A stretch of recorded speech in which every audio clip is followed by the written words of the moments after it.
Evolving barbaric hieroglyphs, I spit my gifts, shift your surface with vernacular skill. The rawest live, touching down like meteors, none other than black gods. Stones in my timepiece coming from black stars. Negativity for keep far away from doors. Single-mindedly destroying the ops and the odds. Just another warrior's quest. The past may get rest. Demons coming for my crown, get beheaded like the next. These blessings never threats, just to verbalize a message, catching energies of critics. All the Atari get deaded. Pray I stay alert on the field, be skillmatic in anything my enemies deal. Be dead actions, I proceed just like I lead beneath it. So many seas to win. It's our time to align stars. So spirits lead. Who could war with me? Catastrophically or audibly, given no choice by God's law. I'm Lucifer on streets. Father people, everyone.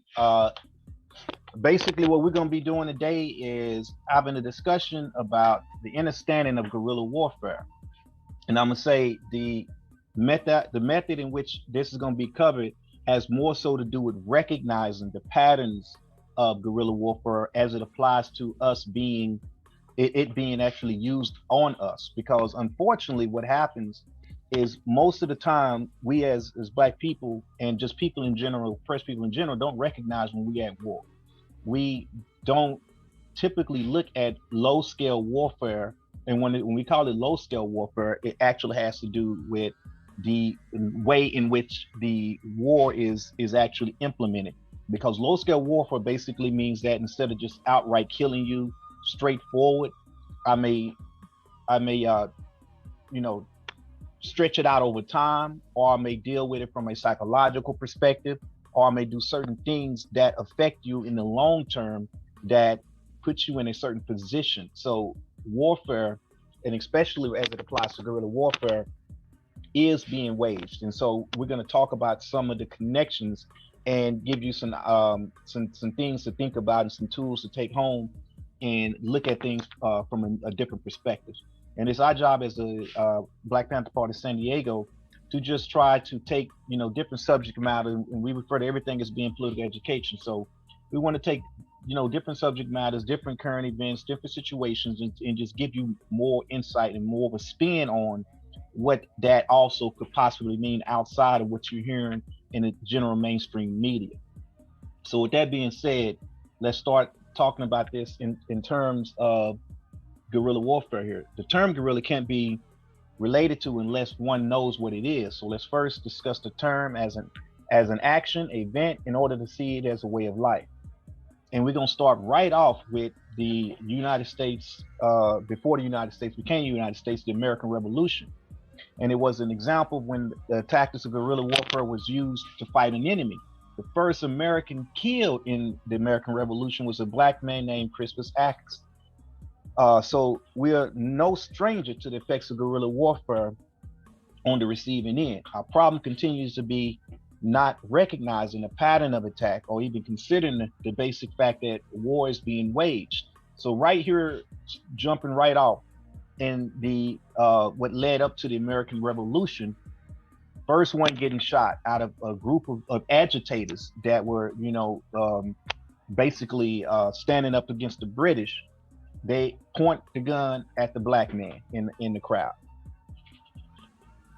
and guerrilla warfare was implemented from the United States, or should we say the 13 colonies at that point, as it applies to putting pressure and ultimately winning their liberation from England or from Britain.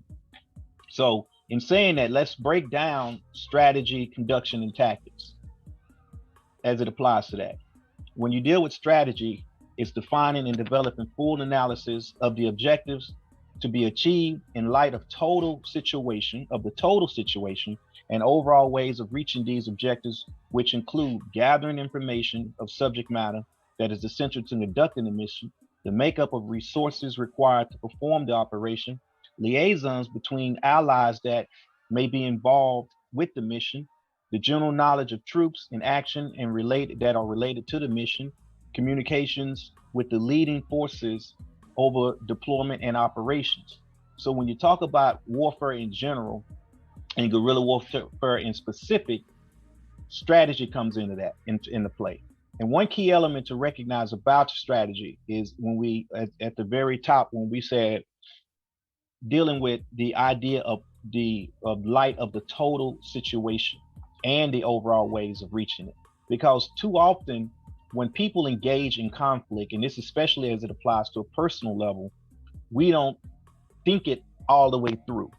And the idea behind strategy, especially as it applies to the difference between strategy and a tactic, is that a strategy is you map out your plan of attack from beginning all the way to the end. And then when we talk about to the end, we talk about within the Panther Party, our 3Ds is define, develop, and then defend, which the defending envelopes and rolls right back into redefining. So it's always a living, breathing motion of calibration. And that is part of the problem that we encounter when we recognize or deal with the element of engaging oppression, is that we don't tend to recalibrate ourselves as we fight, and we don't tend to stack on top of each situation in lesson learned. The way we address that goes into the one element that you don't hear too often. Most of the time when you hear people refer to strategy, then you hear the word tactic, strategy, tactic, strategy, tactic. How often do you hear people refer to the conduction? You see, so the conduction represents the third part, or within that trifactor, the inner piece of the strategy and the tactic. This involves the transference of theory to practice by way of relaying the vision into transferable processing workflow, channeling leadership and management to bridge the strategy and the tactic. The conduction catalysis is then converted through an experience of past failures and victories. So the point being, and again, this is oftentimes what people miss when they even think about strategy and tactics, is the conduction. That is basically, think of it as the conduit or the path in which one merges with the other, and in which they are constantly involved in exchanging back and forth communication and back and forth operational coherence. So conduction is is pretty much the missing element that most people don't recognize, which is why typically when a certain measure is won or a certain part is gained, and we're going to talk about that a little bit later, you end up taking 2 steps forward, 1 step back, or either 1 step forward and 2 steps back, because we're not applying lessons learned, and we're not applying a means of calibrating ourselves as we constantly engage in our tactics. So now when we talk about tactics here, it's the practical method of achieving the strategic objectives with successful results. And that's the key, with successful results, which go into learning the terrain of operation. And that's very important, because too many times, again, if you're operating off emotional impulse, and if you're operating without a actually defined a total situation strategy, then you may not be aware of your terrain. And within the Panther Party, what we talk about when we engage in terrain, even from a trifactor standpoint, we talk about it as it applies to what we refer to as toys. You never engage without your toys, and toys basically stand for tools of your surroundings. If you do not know your terrain, then it is very hard to engage in a winnable fight. Too often people think of terrain as simply being the physical environment in which you're operating from, but terrain actually applies to the mental, physical, and the spiritual terrain in which you're operating from. And it also goes into the generational element in which you're operating from, because there is a difference between how an 18-year-old thinks when they engage in warfare, a 35-year-old thinks when they engage in warfare, and someone that is more of an elder when they engage in warfare.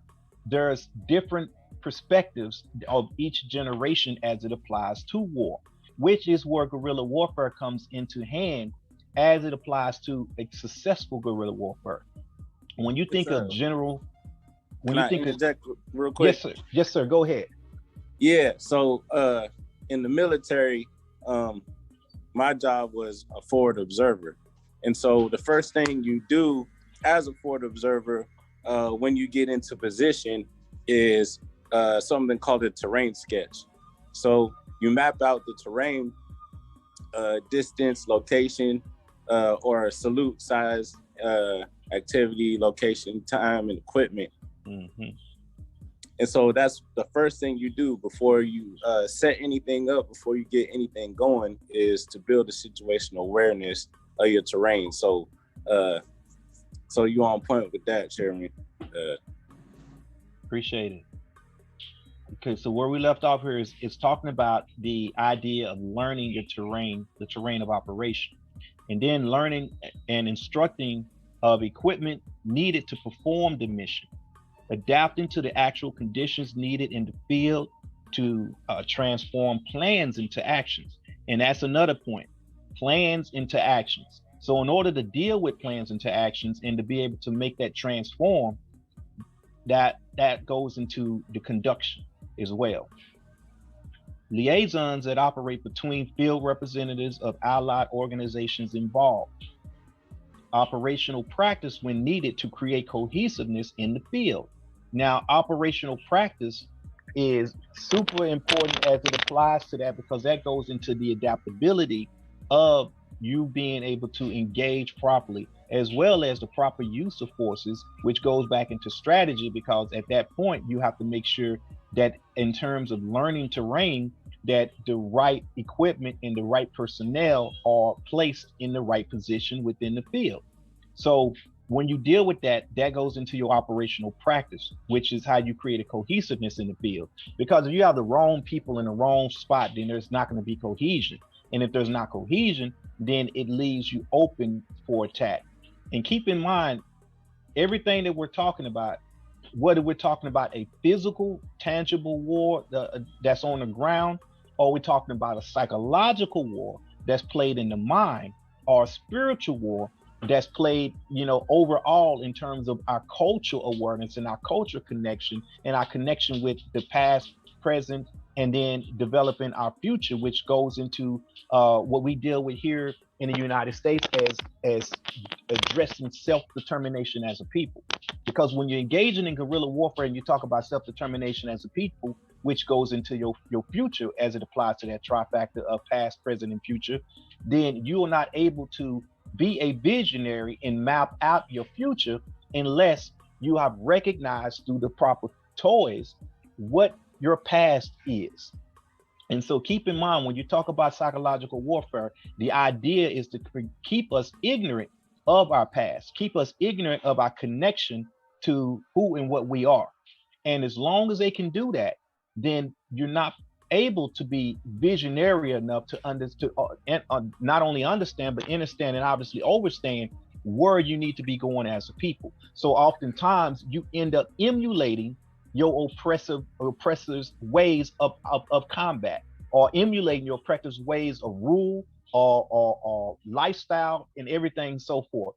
And from that standpoint, you are not thinking as a free people, you're not thinking as an African people, you're not thinking as a people that are actually going to do anything different as it applies to being a human and humanitarian efforts to change the world and make it more of a progressive place.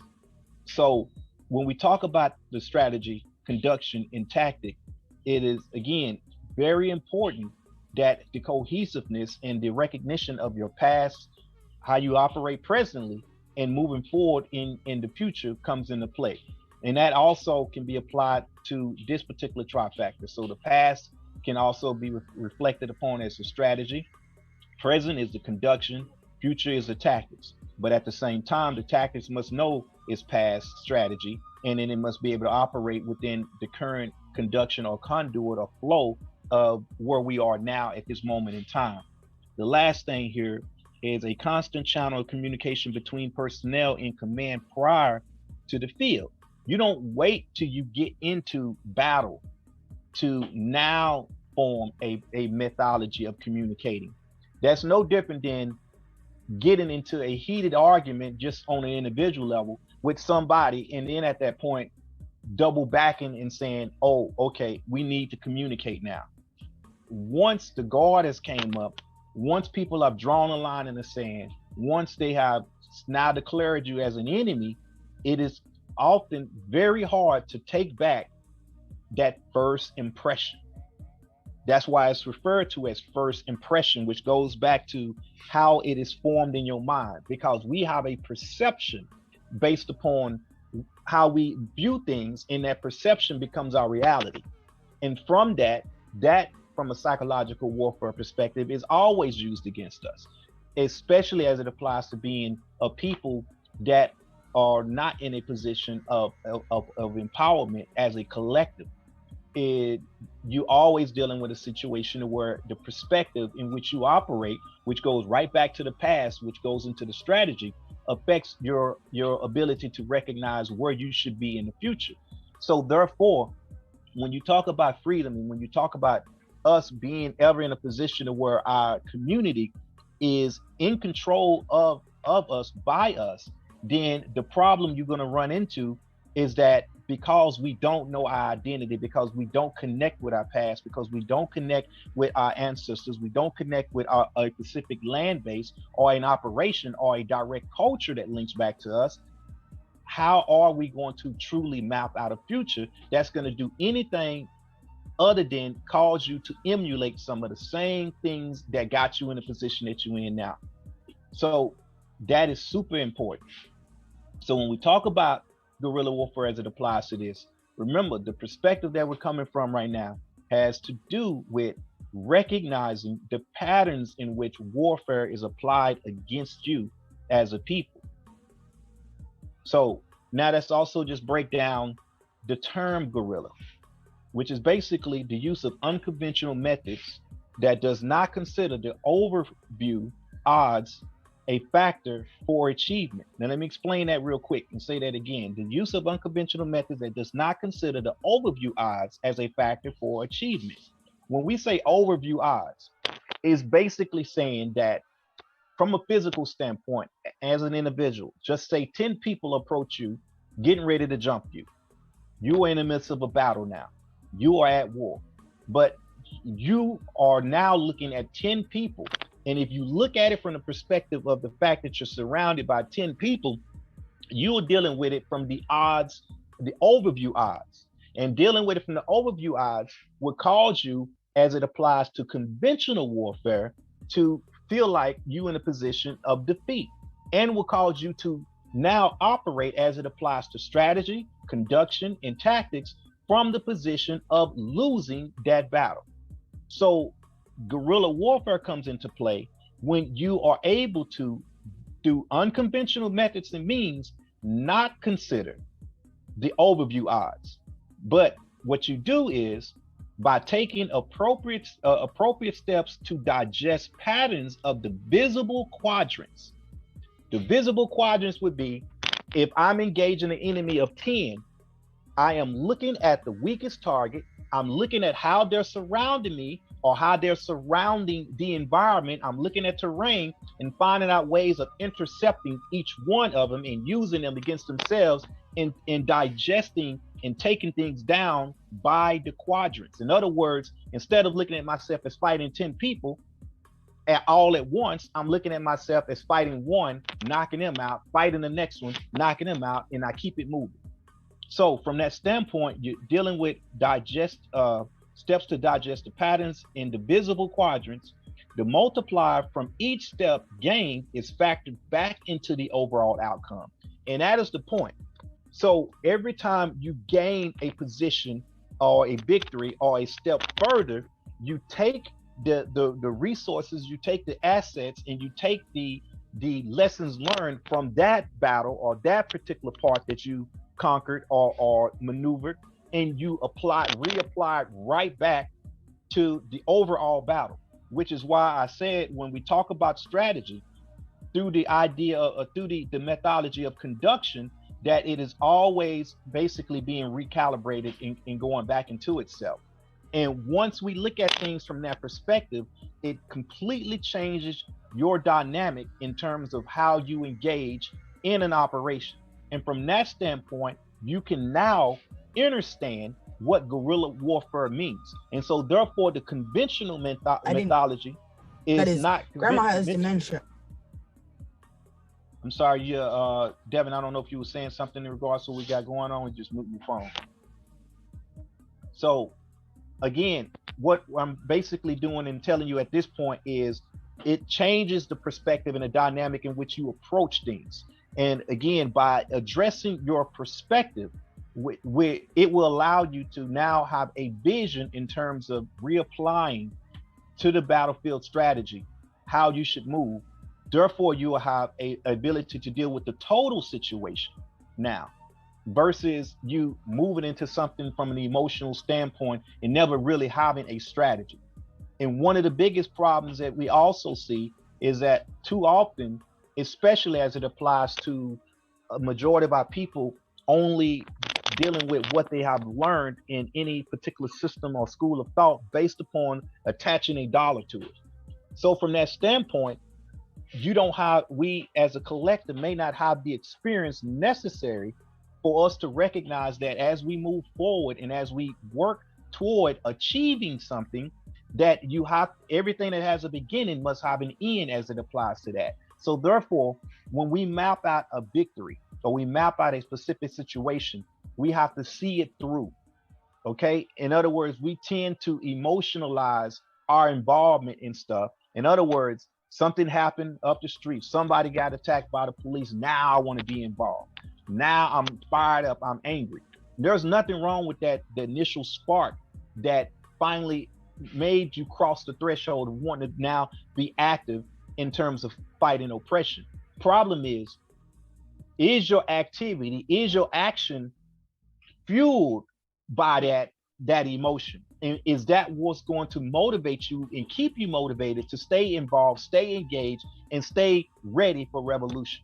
Because if you're going to live off your emotion, then you're going to find that you're going to not have a way to go about ending the situation. In other words, you don't have a final victory, you don't have a final goal, and you're not ever able to project or vision how you're going to end, or when I say end, how we're going to reach specific benchmarks of achievements, things that you can see progressively happening and getting better and gaining steps.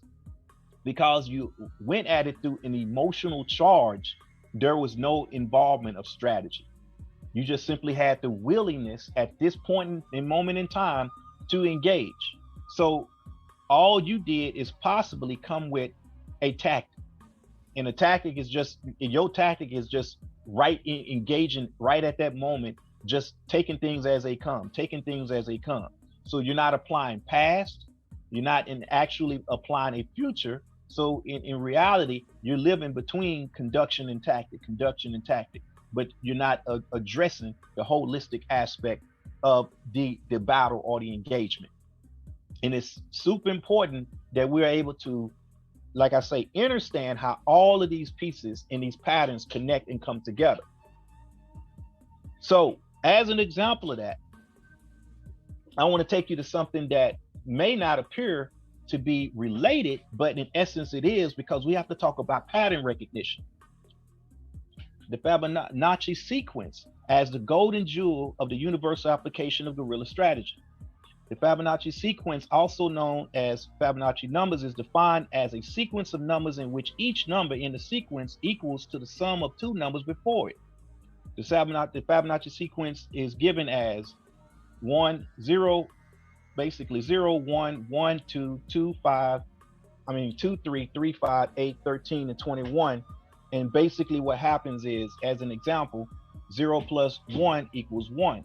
1 plus 1 is 2. 2 plus 1 plus 2 is 3. And 2 plus 3 is 5, and so on and so forth. It creates patterns. And these patterns of recognition are actually visualized and operated throughout life.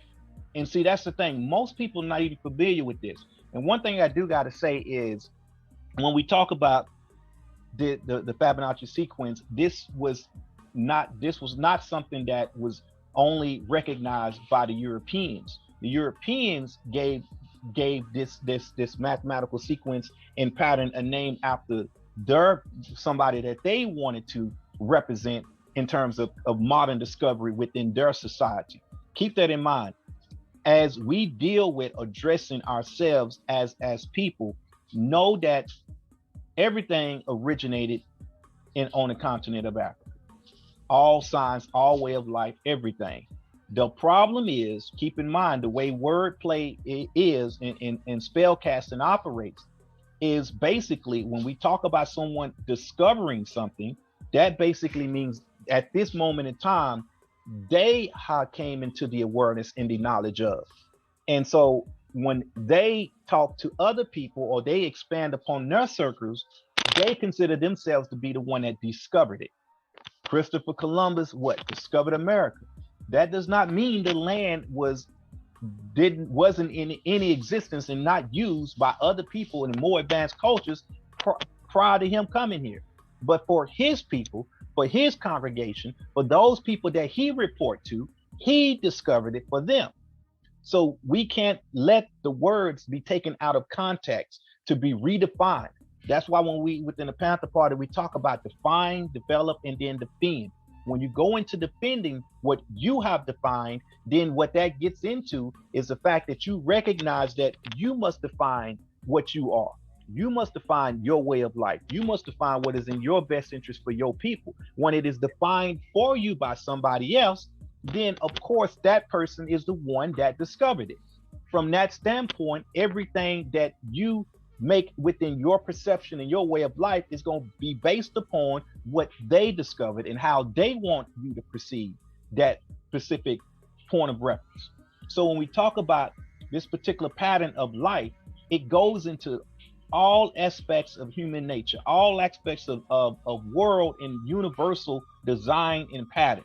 The reason why this is important, people, is again, you'll be surprised about, I'm not sure if I'm talking necessarily to the ones on watching this video or in that class right now, but when you talk amongst your peers and people that you know, reference this and see how many people are actually really aware of it and its level of depthness in terms of what goes on within nature and what goes on in how we think.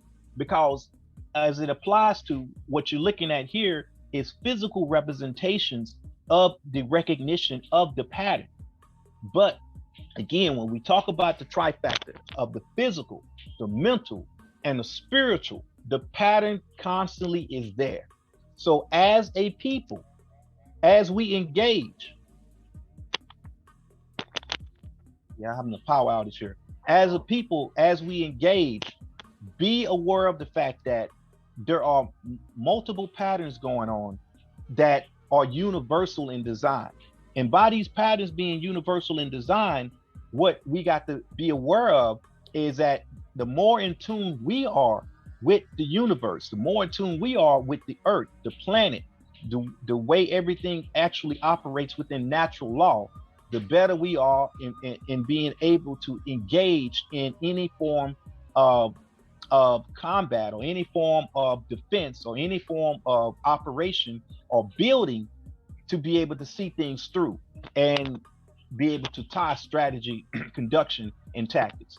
So that's why this was very important for me to show this to you, because of the universal design and the recognition of pattern. Because when you go into guerrilla warfare and we talk about guerrilla warfare, most people are not able to really see it as how it's been applied and used against us to put us in positions of being looked upon as second-class citizens, looked upon as being an inferior, or looked upon as from or dealt with on the day-to-day psychological damage and trauma that goes into how we are suppressed as a people.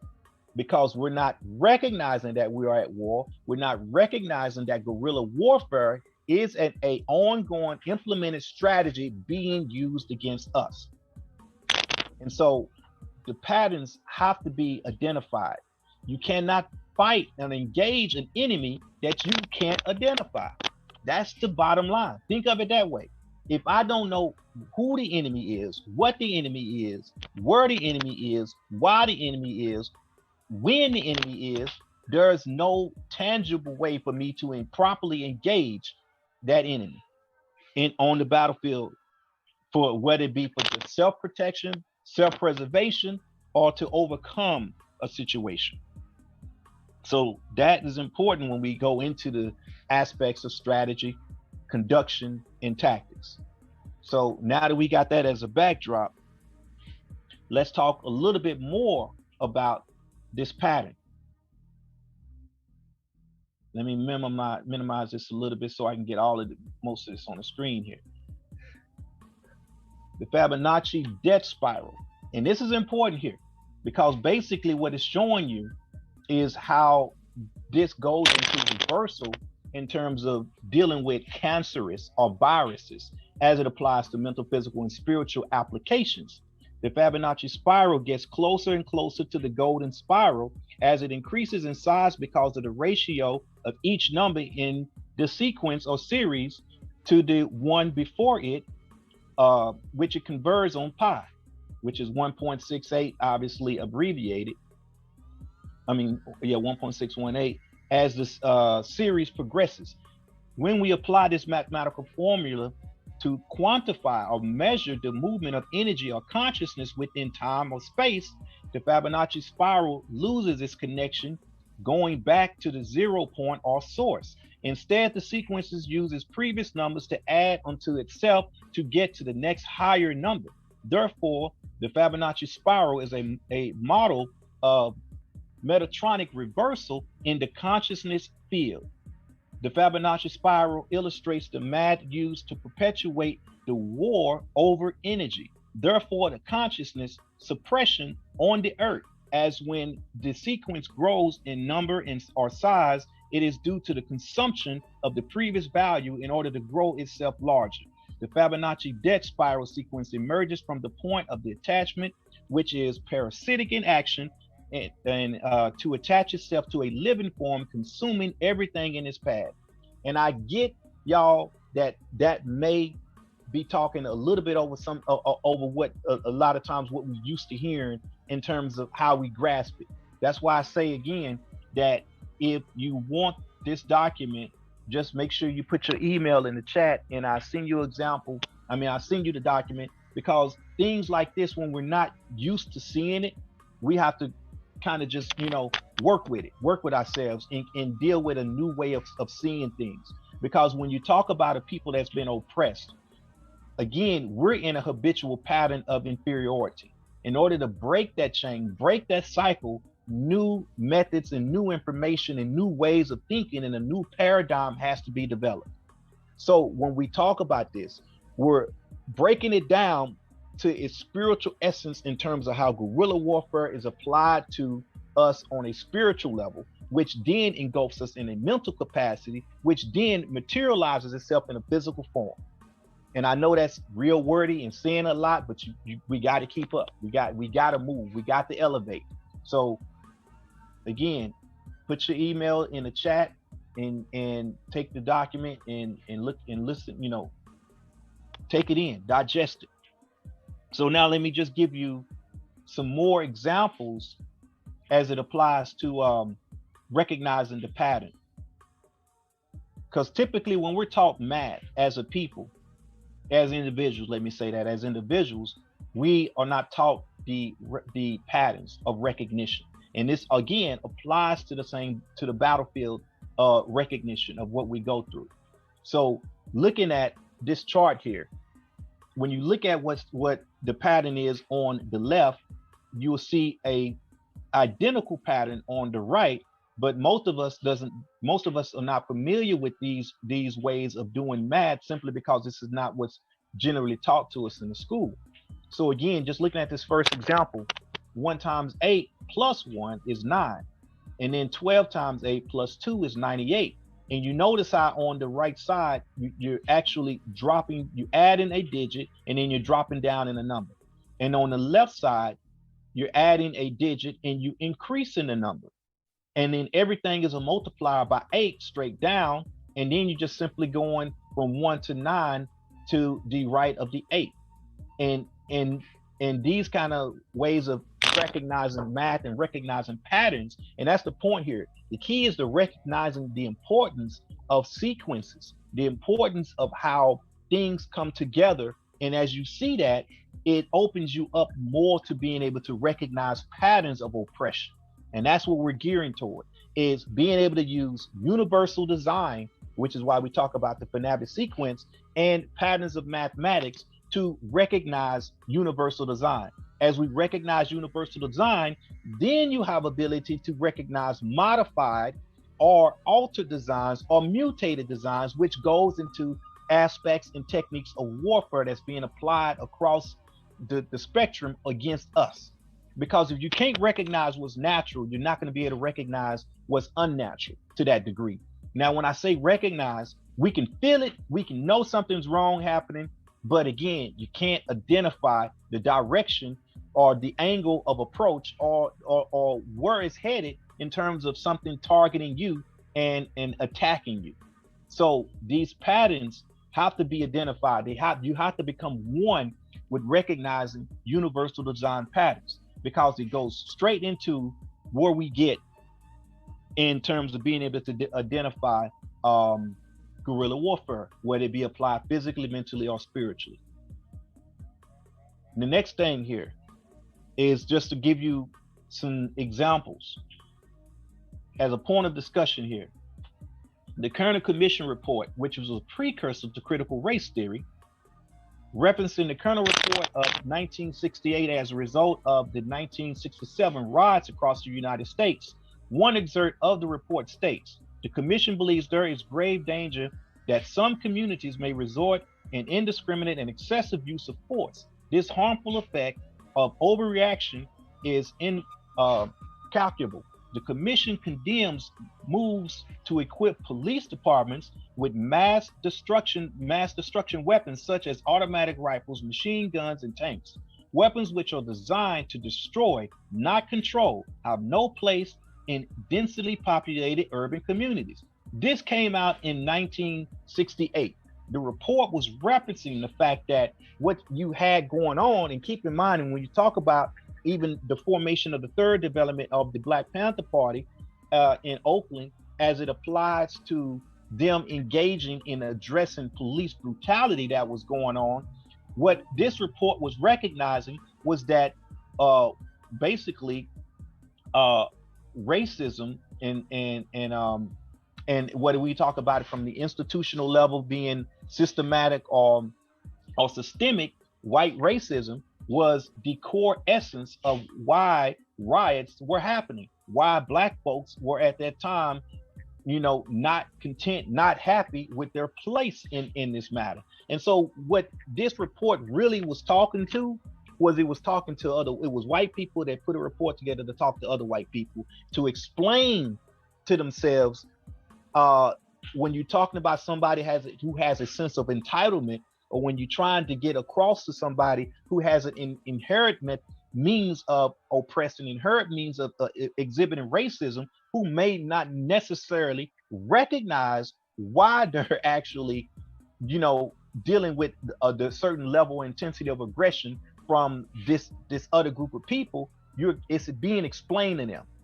And that again was a precursor to critical race theory, which obviously came under attack at this point in time. Currently, what we're dealing with in 2022 is, but I wanted to draw y'all attention to this because it's real important. And again, some of the items we've discussed so far, at the very end of this document, I did put a link so that you can find more detail. It's important to have references there so you can go back and read more on the subject. So in regards to this report literally was breaking down all of the different disparities that was going on and things that were being applied to the situation into the communities that were causing Black people to be oppressed.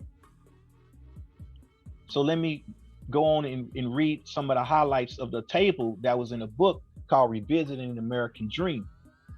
February the 1st, 1960, in Greensboro, North Carolina, lunch counter sit-ins took place.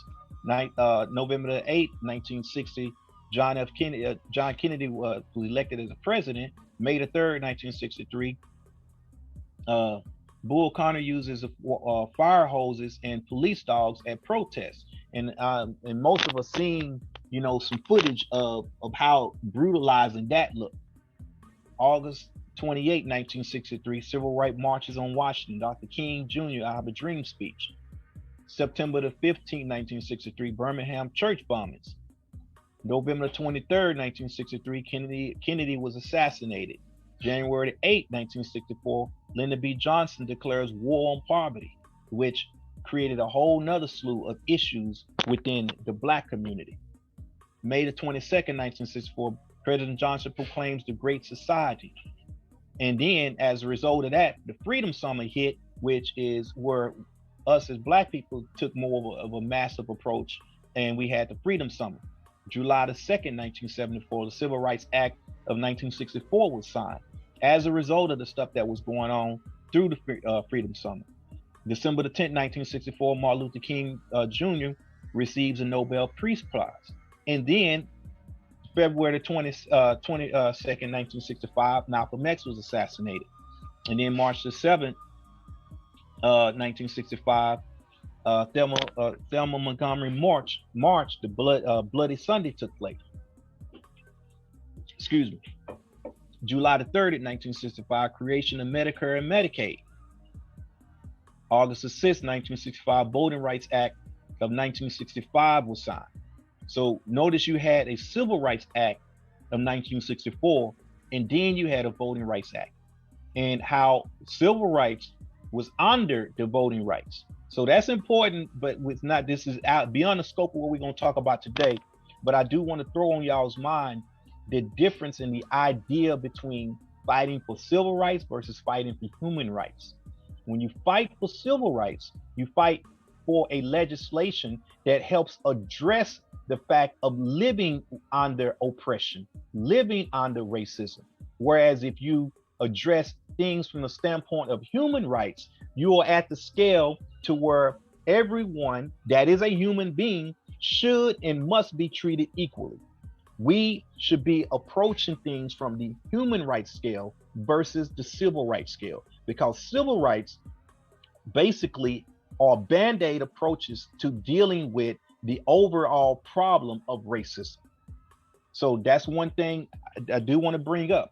And as a result of dealing with things at the level of civil rights, it can always be modified and then bite you in the ass later on as it applies to a different type of civil right. To give you an example and not to go into it much at all,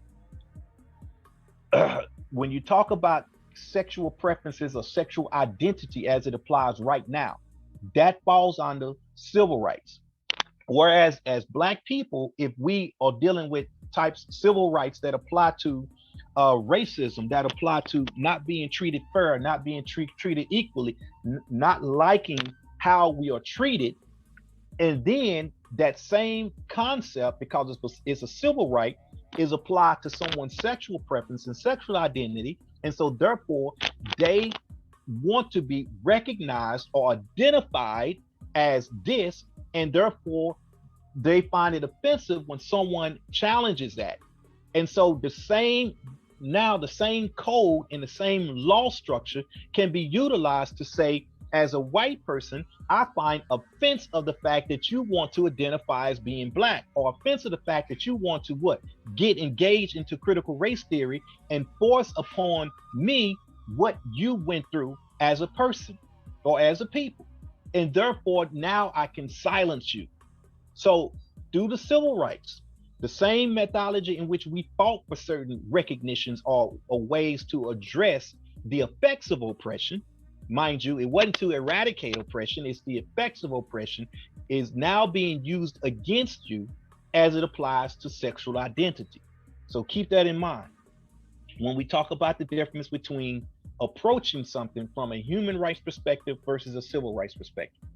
Now, let me go back into what I was talking about. August the 11th, 1965, the Watts riots took place, which was through the 11th to the 16th. September 24th, Johnson Executive Order 11246 enforcing affirmative action. Now, mind you, that says enforcing affirmative action, right?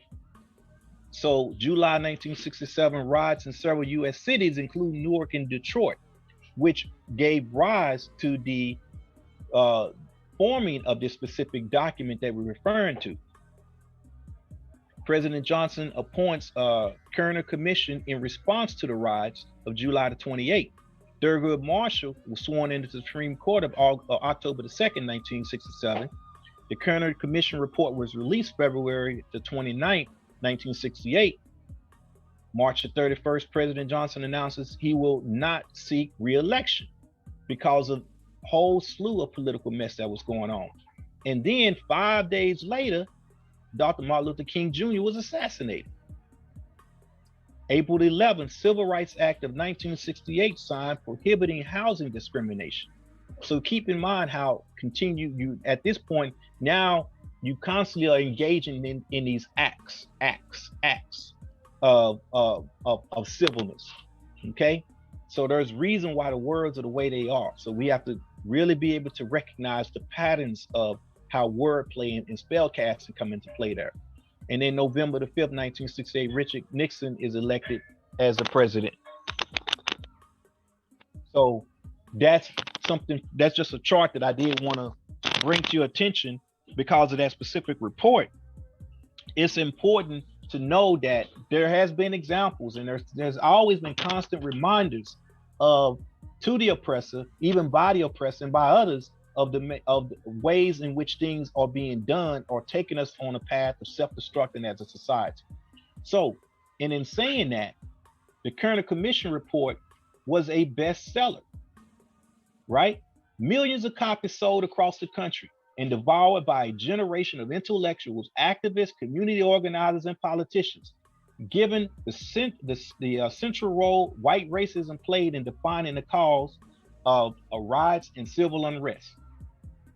But in saying that, it was a bestseller, but the aspects of the recognition of where America was headed and where white supremacy was actually fell on deaf ears.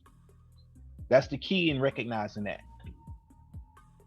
Okay, the militarization of the police force leads to direct warfare between the people and law enforcement, which brings us back to the operations of guerrilla warfare taken as a proper defense position against an unauthorized military occupation within a community.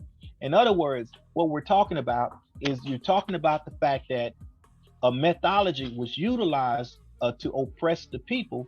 And so now as the oppressor has gained ground and start conventionalizing their methods in which now they're on this just role of just normalizing attacks and brutality and committing racism, it causes us to recognize the pattern in which things are being applied. So then we implement what? Now we're justified in implementing what? Now our guerrilla strategy and being able to unconventionalize a method of being able to address them and address the oppressor. But you have to identify the pattern first.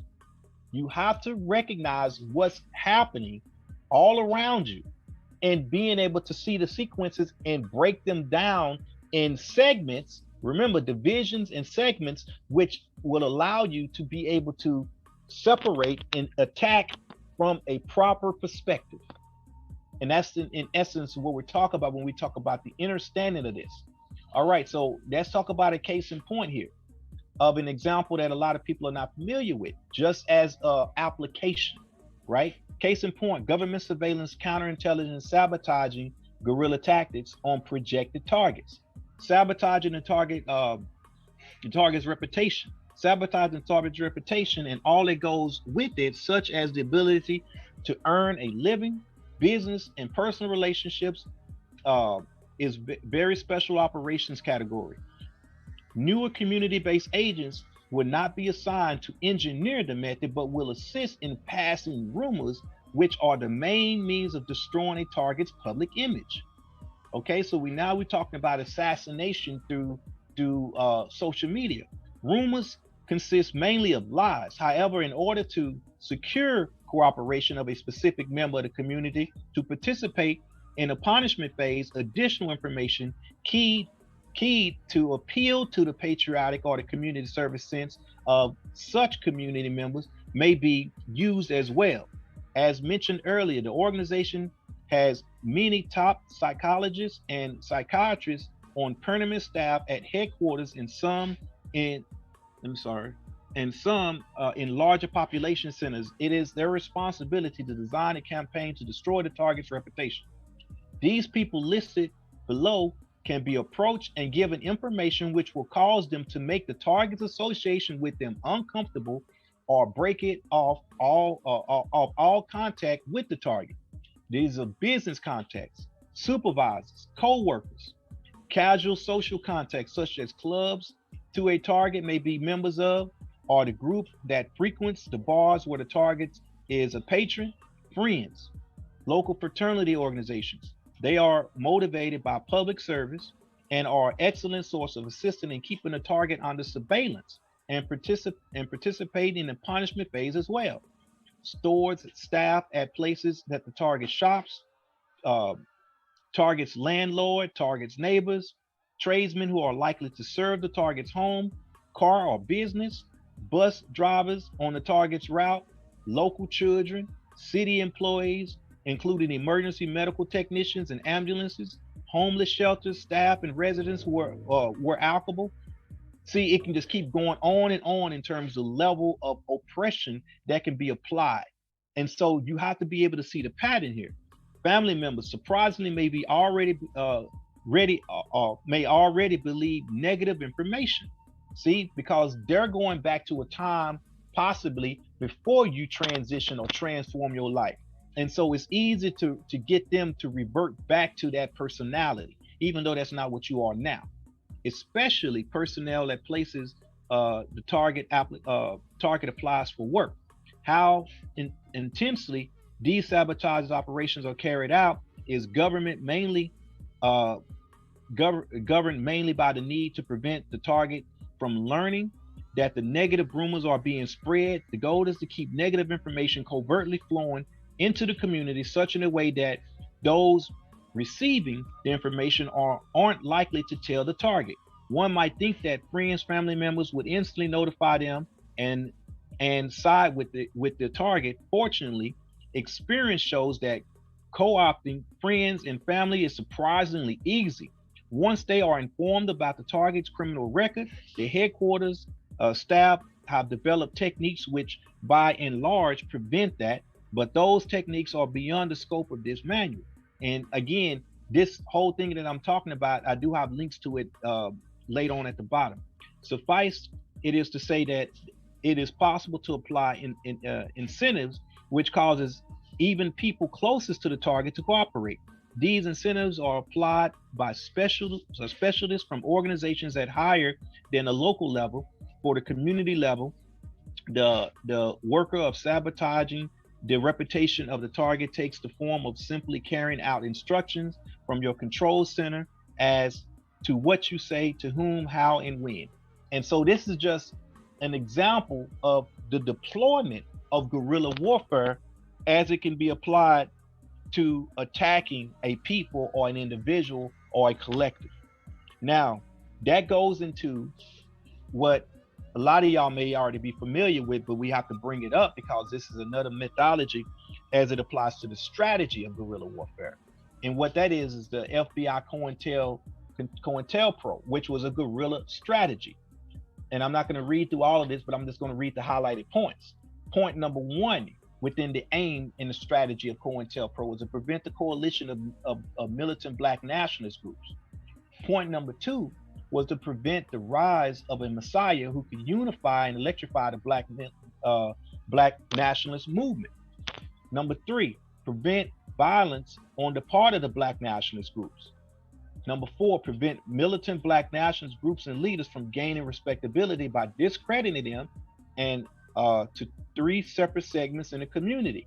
Now that goes back to the tactic that I talked about earlier as it applies to the surveillance.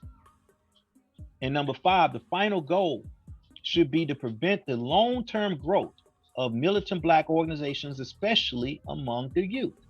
And when we talk about that, the long-term growth, that goes right back into why I explained how the process of strategy, conduction, and tactics must be calibrated and interjected right back into the top part, which is why within the Panther Party, we refer to that as cell theory. because it grows. It is a total organism that must be conducted and carried out and viewed and looked upon holistically. Okay, so we go into that by addressing what we call a mechanism structure. So realizing this, again, this deals with the inner structure and inner awareness of what guerrilla warfare is, which is also why we took you through the concept of the sequence, the Fibonacci sequence, that gave you an organic living example within universal design that you can see out in nature, and then shows you how that actually can morph into a virus or morph into a spiritual attack that is applied back into you to create a consumption mindset, which again, as Black people here in the United States and just in general, we tend to be the world's largest consumers, not producers, but consumers. And so therefore, recognizing that pattern of design on a universal or on an organic level gives us the ability to reverse what damage is being done to us collectively, provided we can understand this. Not just understand, but understand. Okay, so that's the key here. And that's where we're headed, and that's the whole point of this discussion. Before I move on, do anybody got any questions or comments about what we talked about so far? Y'all still with me? I ain't put y'all to sleep, right? Still here. Good. Right. No, sir. Nobody's sleeping around here. All right, appreciate it. All right, let me keep moving then. Okay, guerrilla marketing example.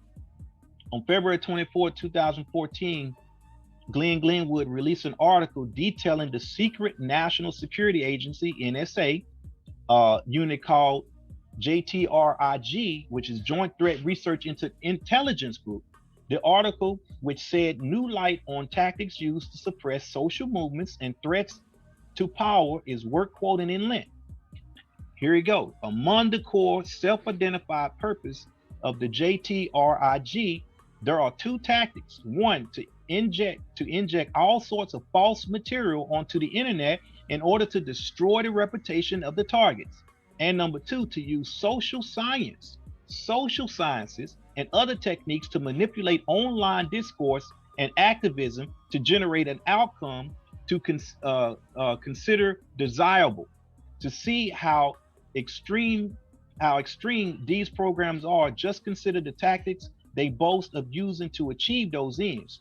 False flagging operations, posting material on to the internet and falsifying or falsely attributing it to someone else.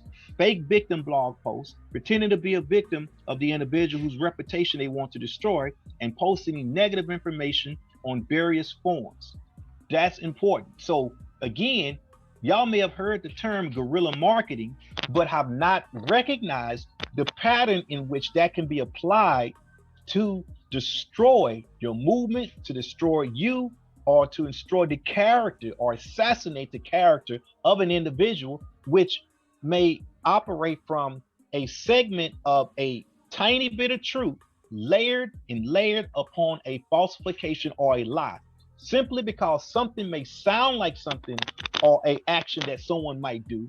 Now you can run with that and create a whole backstory of false information to utilize to justify assassinating somebody's character.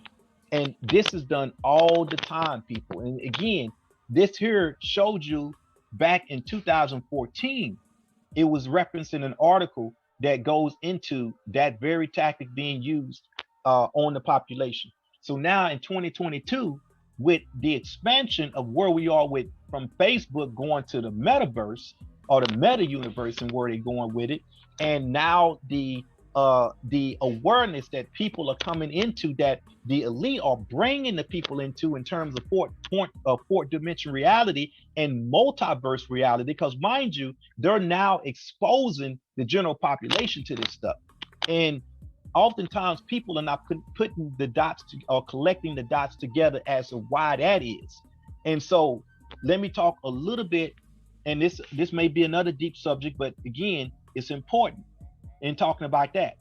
Here is a reference to a patent, and you can look up this patent yourself. And I actually sent links in laid on in the document that goes into this, which this patent deals with what's called signal intelligence, brain stimulation for remote neural monitoring, electronic brain link, capabilities of the NSA operatives using RNM signals of being criminally targeted. And then it's another patent here that goes into that. The system and method of enabling human beings to communicate by way of monitored brain activity. The brain activity of an individual is monitored and transmitted to a remote location, either through current design. Now, when we talk about current communication technology, that goes into what's 4G or 5G, which is, you know, the whole thing that people are aware of now is the fifth generation of communication technology. At the remote location, the monitored brain activity is compared with pre-recorded normalized brain activity curves, waveforms of patterns to determine if a substantial match is found. If such a match is found, then the computer at the remote location determines that the individual was attempting to communicate the word, phrase, or thought corresponding to the match stored normalizing signal. So that basically is just defining how the algorithm program is able to map things out, and then from that point build a sense of what we call artificial intelligence in turn to map you out and figure out how your brain functions and operates. And mind you, all of this is happening remotely. Okay, now we move on to the next area of detecting EMF fields in humans for surveillance. The subject biometric field can be remotely detected, so subjects can be monitored anywhere they are with special EMF equipment. The NSA cryptologists can remotely read invoke potentials from EEGs. These can be decoded into a person's brain states or thoughts. The subject is then perfectly monitored from a distance. National Security Agency personnel can dial up an individual in the country on a signal intelligence or EMF scanning network, and the NSA's computers will then pinpoint and track the person 24 hours a day. The NSA can pick out and track anyone on the planet. Now, one of the things I want to bring to y'all attention as it applies to this, and again, I know a lot of this stuff may not be familiar with y'all, but there's enough bits and pieces of information going out there to where y'all are aware of this. Let me give you a person now that is taking these designs and these concepts and taking it to the next level. Elon Musk. Two concepts that you've got to be able to connect the dots to that I just talked about. Neuralink, what he's developing in terms of implementing a chip, inserting it into the human brain and tying it into your actual neurons. Next thing, he attaches that to what's called Starlink. Starlink is a satellite system that he is deploying and launching currently now, to where he has put up more satellites already than have been deployed in the entire time the world has been launching satellites, right? So in order for him to do that, he created a whole space program. And so I just want to put that on y'all's brains in awareness and radar of the fact that the stuff that I'm describing and telling you about is already been developed and being developed on a higher level. So this is guerrilla warfare, people. Now let's go into the last part of this part. Brain stimulation for remove neural monitoring, electronic brain link. The NSA signals intelligence use EMF brain stimulation for remote neural monitoring, RNM, and electronic brain link.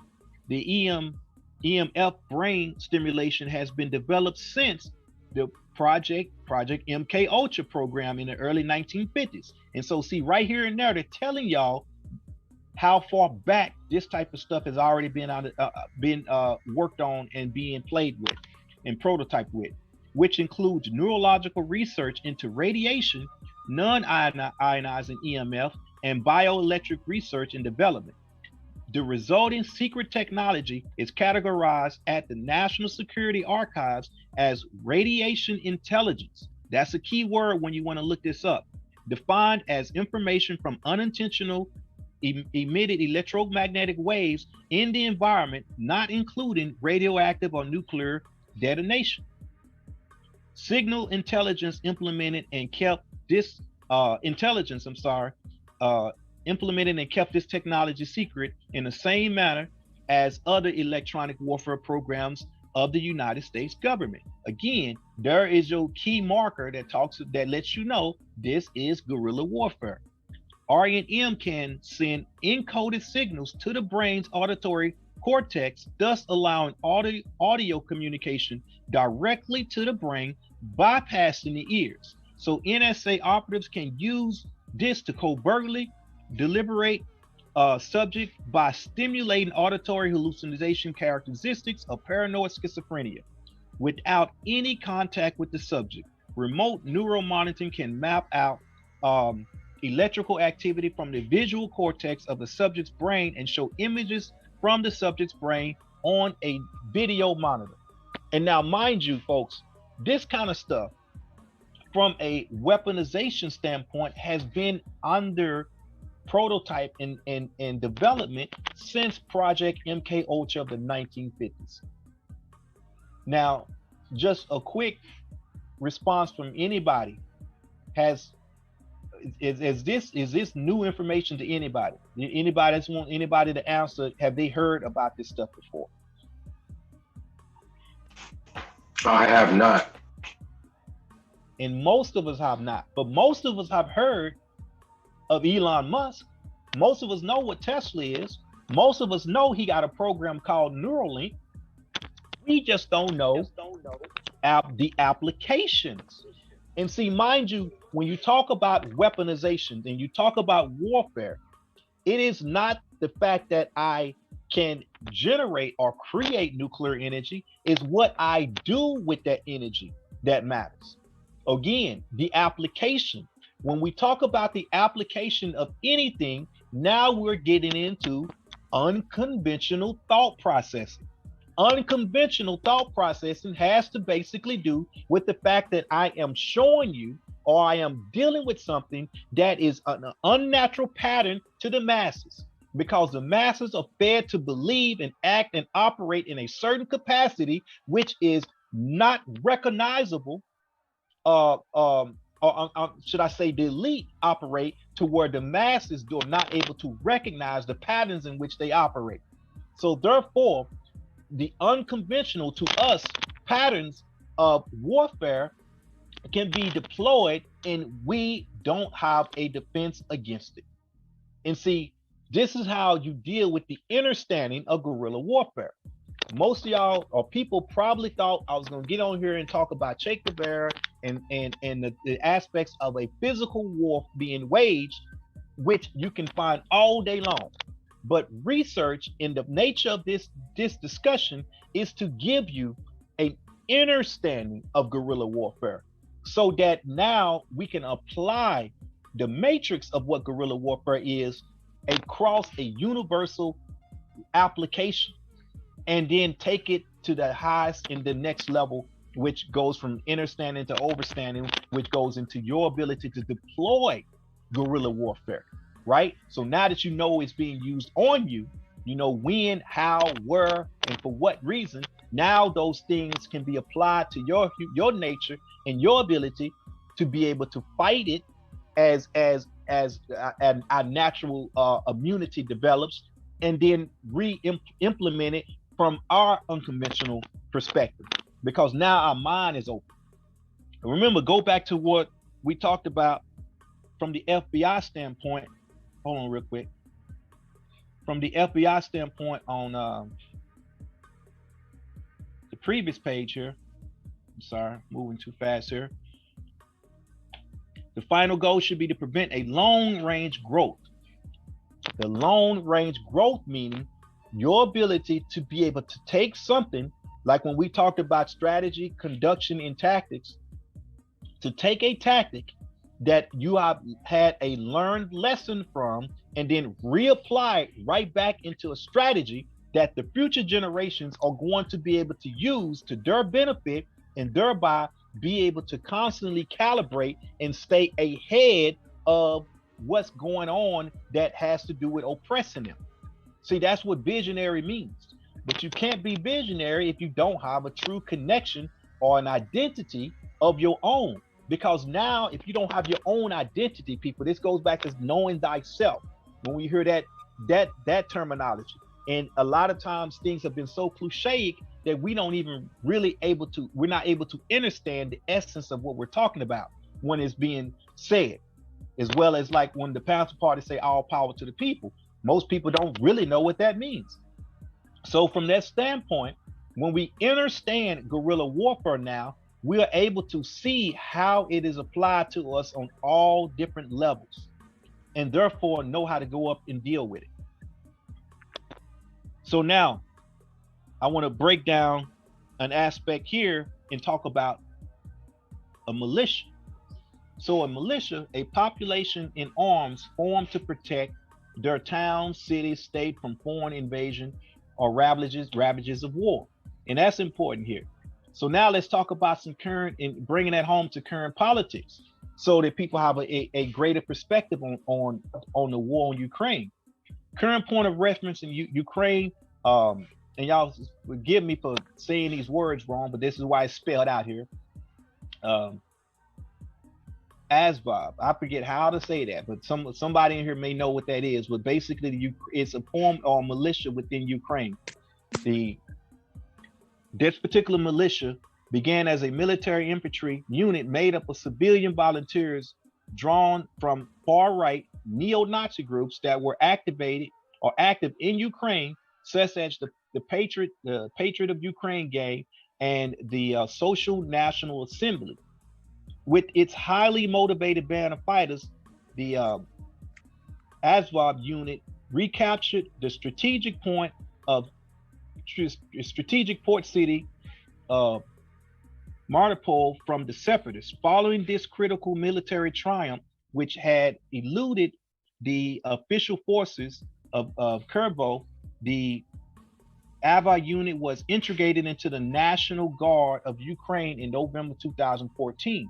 And now what was important about that in regards to 2014 is because we're talking about a point in time again where Russia was fighting the Ukraine.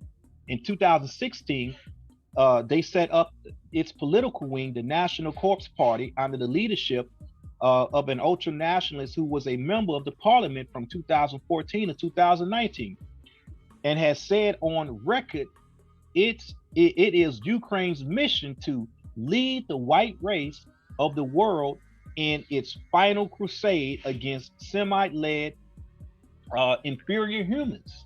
And here go a picture right here, and you can go and find this announcement where Facebook announces narrow exception for its previously censored neo-Nazi battalion. And the reason they did that was because of the war in Ukraine.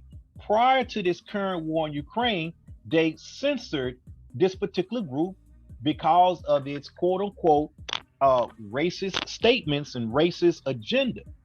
But because they are so instrumental in the fight for protecting Ukraine and fighting against Russia from a propaganda piece, from a unconventional piece, from an aspect of warfare, they are rising and shining, okay?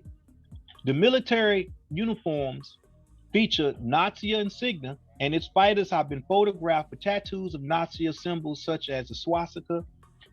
Members of the militia also do street patrols where, in the name of enforcing what it calls Ukraine order, they have been known to attack Roma and other ethnic minorities and LGBT events. The Ukraine National Guard has released videos of the fighters greasing bullets with pig fat, apparently to be used against Muslim Chechen fighters amongst Russian forces.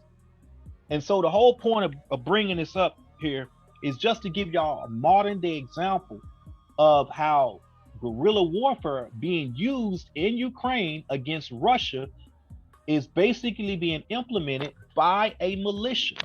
A militia, basically, again, now when we talk about militia, it's important to tie the knots here, because now we're talking about the physical element of guerrilla warfare being conducted and carried out, not by the military, but by a militia, which again is a population of armed of arms formed to protect towns, cities, states, and invasions. Now, the one aspect of militia that we want to talk about now is the Minutemen, which is a component of that. So let's go into that. Minutemen, a small hand-picked elite force which is required to be highly mobile and able to assemble quickly. Minutemen are selected from militia muster rolls by their militia commanding officers, typically 25 years of age or younger. They are chosen for their enthusiasm, reliability, and physical strength. Usually, about 1/4 of a militia serves as Minutemen. The Minutemen are the first armed militias to arrive and await battle. Although Minutemen are thought of as connected to the Revolutionary War in America, and remember we talked about that, first person was killed was a black man. Their existence was conceived in Massachusetts in the mid-17th century. As early back as 1645, the Minutemen were selected from militia ranks to be assembled within half an hour of being warned. Case in point, an example of the Minutemen is the Nat Turner Rebellion was confronted by Minutemen on August the 23rd, 1831. Now, the reason why I'm bringing that up is, again, to draw this back home, to get y'all to recognize guerrilla warfare as being applied at different historical points in time against us as a people. And when we are able to connect the dots and recognize how guerrilla warfare works as a physical apparatus, mental apparatus, and a spiritual apparatus, or a psychological apparatus going into the quad aspect, then we are able to now begin to identify an enemy, identify oppression, identify what we need to do. They also played a role in the French and Indian War in the 1750s, Native American uprisings, war with France, and potential for all local insurrections, social unrest, and rioting, provided ample reason to adhere to a sound militia organization. So this is one of the things that you constantly see going on also now with white nationalists within the United States. Another case in point of the same concept, and a tactic that was used when you talk about the so-called or projected insurrection which happened on January the 6th in the United States. It was a Minutemen militia strike that allowed them to be able to get as far as they did within the Capitol. That was the same stuff that we're talking about here. So keep that in mind. We're seeing all types of examples of guerrilla warfare being played on all various aspects of our human existence and human life. The problem is, as a collective, we have not been able to internalize what is being done to us. Therefore, we can't form a proper defense in addressing and dealing with it. So the nature of this entire discussion has been based around giving you further insight, giving you further tools to use to equip yourself with a new perspective so that you can grow into a position of a collective body that can start addressing these properly instead of being a reactionary. Now, the last thing I want to, one of the last things I want to talk about is just give you an example that I like to refer in terms of African-centered perspectives on that. The Mau Mau Revolution occurred in Kenya between 1952 and 1960. The rebellion was a response to the abuse inflicted on the native Africans by the British colonial regime. They were subject to land deprivation, forced into wage labor, and denied other economic and political rights. While almost all aspects of their lives were controlled by the British, it was the expropriation of land that sparked the Mau Mau revolt and was one of the main centerpieces of their campaign. During their colonization in Kenya, the British expropriated a total of 11,000 square miles of land. This not only injected Kenyans from their homes, but also robbed them of their ability to provide for themselves and their families, forcing them to engage in engage in wage labor to survive. The Mau Mau employed guerrilla warfare and were extremely violent in their fight for these goals. They would use the cover of night to hit and go to generate fear in the British ruling class. Death was an acceptable transition for its warriors. And it is important, again, for us to recognize when we talk about guerrilla warfare, the connection it has with land, the connection it has with control. We see it from time and time and time again how basically occupation comes in, steals the resources, snatches up the resources, turn at people against themselves, and cause them to implode in terms of their mentality, in terms of their operation, in terms of the ability to be cohesive, and in terms of the ability to be a unified people. Once you have done that, and once you have caused them to attack one another through prospects and aspects of guerrilla warfare, you are able to now utilize that population that you have targeted as an ally to further strengthen your goal of subjugating them to more levels of oppression, which is why the Fibonacci sequence that we talked about that had to do with the death spiral shows you how this is represented in nature and can be identified and caught before it spirals to a point of being out of control. So as y'all learn and build on the stuff that has been presented to you today, it will open up your mind and open up your perspective on a greater level of recognition. Now, let's take this home. So to deal with a take-home point on guerrilla understanding and closing, the guerrilla force is largely or entirely organized in small units that are dependent on the support of local population. This is why I talked about it from the standpoint of Willie Lynch. You turn the population upon itself as a reversal if you talked about how it's applied upon us. Tactically, the guerrilla army makes small repetitive attacks far from the opponent's center of gravity with the view of keeping its own casualties to a minimum and imposing a constant deliberating strain on the enemy. This may provoke the enemy into brutal, excessive, destructive responses, which will both anger their own supporters and increase support for the guerrillas, ultimately compelling the enemy to withdraw. Now, mind you, when it says, this may provoke the enemy into brutal, excessive, destructive responses. To give you an example of brutal, excessive, destructive responses, what does it mean when we deal with self-hate? What does it mean when we deal with high rates of black on black crime? What does it mean when we deal with high rates of just being dysfunctional, high rates of just being self-destructive, high rates of just crime? All of these have to do with the fact that the enemy has created a conducive mentality and a conducive mindset toward the very people that they're deploying guerrilla warfare tactics on, have now taken these tactics and emulated them and applied them upon each other, which further strengthens their ability to continue and perpetuate and create what we call perpetual energy through that operation of guerrilla warfare, and thereby be able to stand back and allow that target to modify and encroach upon its own self more levels of oppression, and more levels of oppression inherit into its DNA and its collective design, which goes into epigenetics. So this goes deep, people. So our ability to see it for what it is the key to being able to undo it. But that means we have to understand what guerrilla warfare is. And that's the whole nature of this discussion.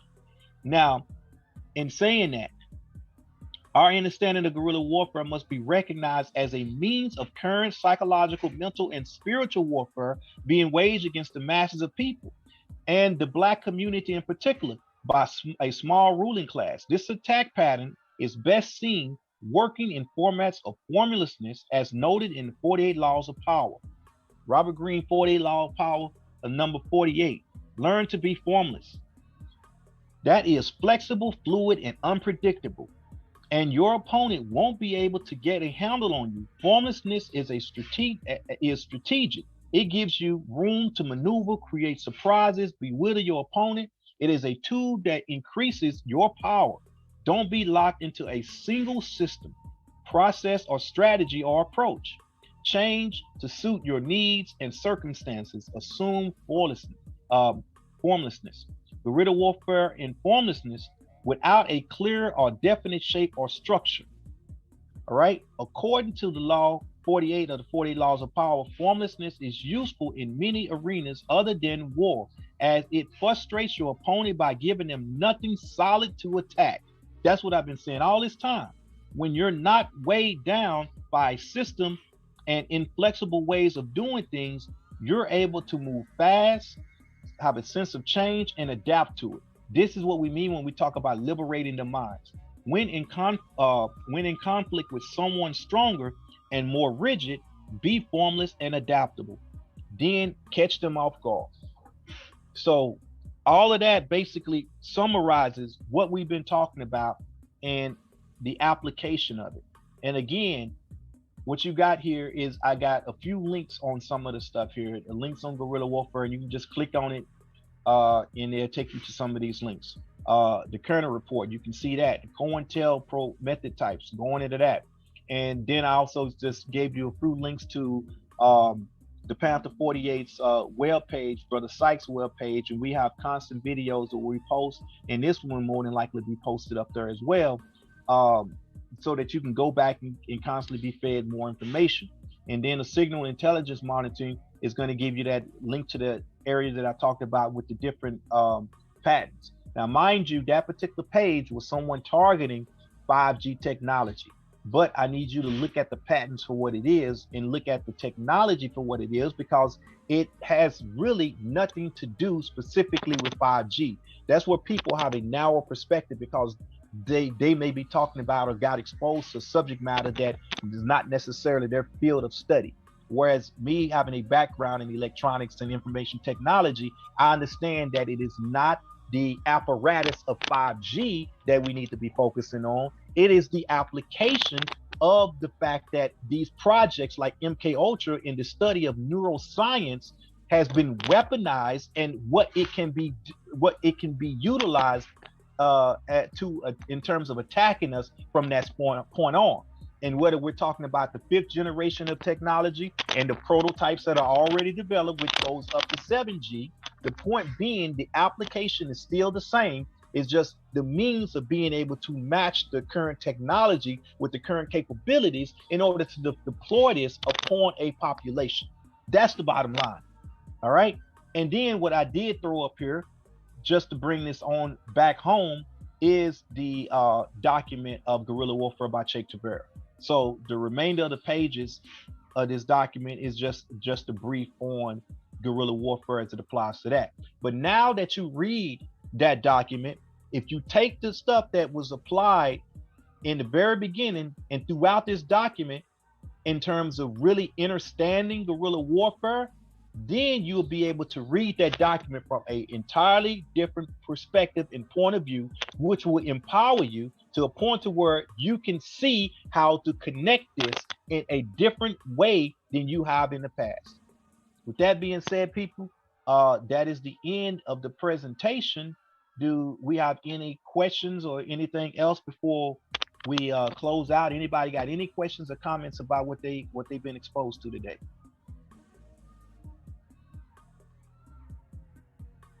Come on, nobody got nothing? It's a lot to absorb, boss. It's a lot to absorb. You know what I mean? It's kind of rocking our worlds up. Gotcha. Well, again, the whole point of these public classes within the Black Panther Party is to just give y'all deeper insight. The point is we wouldn't be doing our job if we don't give you information that is outside of the scope of what you would get obviously from the oppressor. So the point is we as a people collectively, regardless of our background, have to be able to figure out ways to find avenues of working together. You know, no matter what formation, what organization, what approach, we have to be building with one another and looking at things unconventionally. So from that standpoint, you have to be exposed to the essence of what guerrilla warfare is. And so as we do that, and as we collectively do that, then we'll be able to build on a higher level of cohesion as a people in order to be able to overcome and adapt and move forward from the positions of oppression that are being applied to us physically, mentally, spiritually, psychologically, and so forth.